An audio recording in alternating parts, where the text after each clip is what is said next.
Hi friends, welcome to Gauri Devi recipes. ఇవాళ నేను మీకు తోటాకు పుల్లగూర ఎలా తయారు చేయాలో చూపిస్తానండి. చపాతీలోకి, పుల్కాలోకి, వేడి వేడి అన్నంలోకి వేసుకొని తింటే చాలా చాలా బాగుంటుందండి. మీరు కూడా తప్పకుండా ట్రై చేయండి. దీనికి కావాల్సిన పదార్థాలు ఏంటో చూసేద్దాం.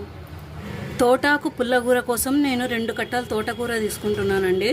ఇప్పుడు ఈ తోటాకుని నీళ్ళల్లో వేసుకొని క్లీన్ చేసుకుందామండి. ఈ తోటాకులో వేర్లని తీసేసుకోవాలండి. ఇలా కట్ చేసుకొని నీళ్ళల్లో వేసుకొని కడుక్కుందామండి తోటాకూరని. రాళ్ళు ఏమైనా మట్టి ఉంటే పోతాయండి. చిన్న ముక్కలుగా కట్ చేసుకోవాలండి.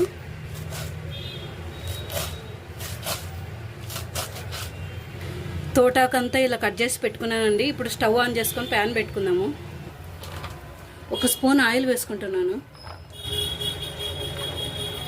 1 స్పూన్ ఆవాలు, జీలకర్ర, 1 స్పూన్ ఉద్దిబేళ్ళు, శనగబేళ్ళు, 1 ఎల్లిపాయ గడ్డ ఒలుచుకొని వేసుకుంటున్నాను. 1 పచ్చిమిర్చి తరిగి వేసుకుంటున్నాను. 2 ఉల్లిపాయలు పెద్దవి కట్ చేసి వేసుకుంటున్నాను.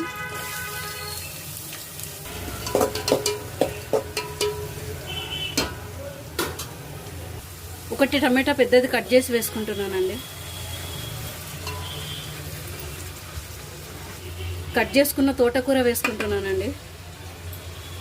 చిన్న నిమ్మకాయ సైజ్ అంత చింతపండు వేసుకుంటున్నానండి. కలుపుకొని ఒక 5 నిమిషాలు మూత పెట్టుకొని మగ్గించుకుందామండి. 5 నిమిషాలు అయిందండి. ఇప్పుడు ఒకసారి కలుపుకుందాము. ఒక చిన్న గ్లాస్తో నీళ్లు పోసుకొని ఈ తోటకూరని ఉడకబెట్టుకుందామండి. మూత పెట్టుకొని ఒక 10 నిమిషాలు ఉడకబెట్టుకోవాలి.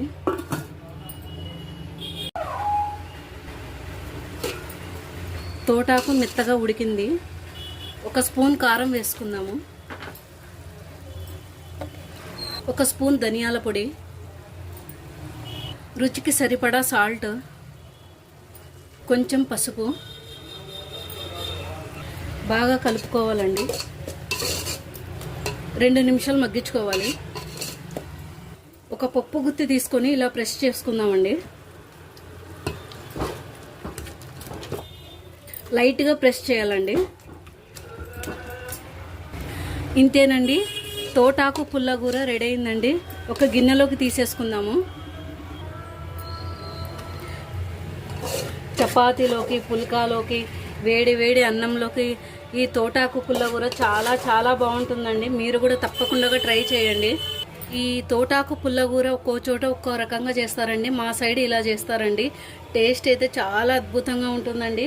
మీరు కూడా తప్పకుండా ట్రై చేయండి. ఈ వీడియో మీకు నచ్చినట్లయితే నా ఛానల్ని సబ్స్క్రైబ్ చేయండి, లైక్ చేయండి, షేర్ చేయండి.